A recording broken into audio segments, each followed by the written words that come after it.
Big ബോസിൽ നിന്നും ഇറങ്ങിയതിനു ശേഷവും ഗബ്രിയും ജാസ്മിനുമായുള്ള സൗഹൃദം തുടരുന്നുണ്ട്. പല പരിപാടികളിലും ഇരുവരെയും ഒരുമിച്ചാണ് ക്ഷണിക്കാറുള്ളത്.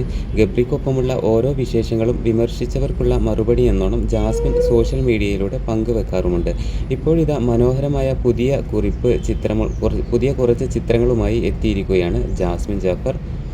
മനോഹരമായ രാത്രി, എൻ്റെ ആളുകളുടെ ഫേസ് എന്ന ക്യാപ്ഷനോടെയാണ് ചിത്രങ്ങൾ പങ്കുവച്ചിരിക്കുന്നത്. ഋഷിയുടെ എൻഗേജ്മെൻ്റ് രാത്രിയെക്കുറിച്ചാണ് ജാസ്മിൻ പറയുന്നത്. ബിഗ് ബോസ് ഹൗസിൽ വെച്ച് ഇരുവരും കീരിയും പാമ്പും പോലെയായിരുന്നുവെങ്കിലും അവസാനത്തോടടുക്കുമ്പോൾ അതൊരു നല്ല സൗഹൃദമായി മാറിയിരുന്നു. ഇപ്പോഴും നല്ല സുഹൃത്തുക്കളാണ്. ഋഷിയുടെ വിവാഹ നിശ്ചയത്തിന് ഗബ്രിക്കൊപ്പമാണ് ജാസ്മിൻ എത്തിയിരിക്കുന്നത്. ഋഷിയുടെ എൻഗേജ്മെൻ്റ് ചിത്രങ്ങളേക്കാൾ ഗബ്രിക്കൊപ്പമുള്ള ഫോട്ടോകളാണ് ജാസ്മിൻ കൂടുതലും പങ്കുവച്ചിരിക്കുന്നത്. ഇരുവരും ഒരേ കളറിലുള്ള ഡ്രസ്സിൽ മനോഹരമായ ജോഡികളായിട്ട് അതിൽ കാണാൻ പറ്റും. അതുകൊണ്ട് തന്നെ സത്യത്തിൽ ഇത് ആരുടെ എൻഗേജ്മെൻ്റ് ആയിരുന്നു എന്ന് ചോദിച്ചുകൊണ്ടുള്ള കമൻറ്റുകളാണ് ഫോട്ടോയ്ക്ക് താഴെ കൂടുതലും വന്നുകൊണ്ടിരിക്കുന്നത്. എന്തായാലും ബിഗ് ബോസിൽ നിന്നും ഇറങ്ങിയതിന് ശേഷം ജാസ്മിനും ഗബ്രിയും ഇപ്പോൾ എന്ത് പരിപാടിക്ക് പോകുമ്പോഴും ഒരുമിച്ചാണ്.